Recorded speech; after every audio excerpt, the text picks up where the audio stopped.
I was able to get 5 buildings on these 2 new platforms. So this first platform here, I created a couple different size risers for the male houses to go on. So I've got that staggered look. And we'll go ahead and go around the table so we can see this other platform here. On this platform, I created a styrofoam riser to go underneath the Fisherman's Nook. I stepped back, took a look, realized that the country club was kind of blocking the Fisherman's Nook a little bit, so I added a second piece of styrofoam underneath the Fisherman's Nook, stepped back, took another look, realized that the Fisherman's Nook was now blocking the front of the Smoky Mountain Retreat up there. So I added another piece of styrofoam underneath the Smoky Mountain Retreat. Boy, let me tell you, that was not easy at all.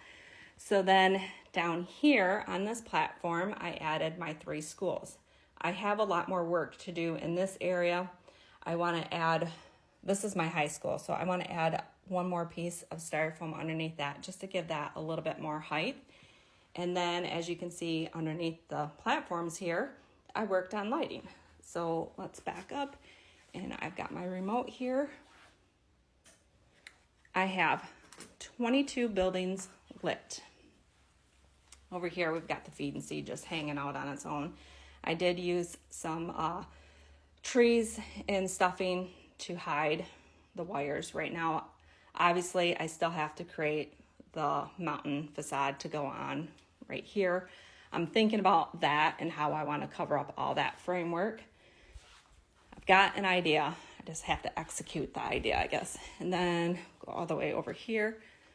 I've got the church lit up and the 3 schools all the way down the mountain to Nick's Tree Farm.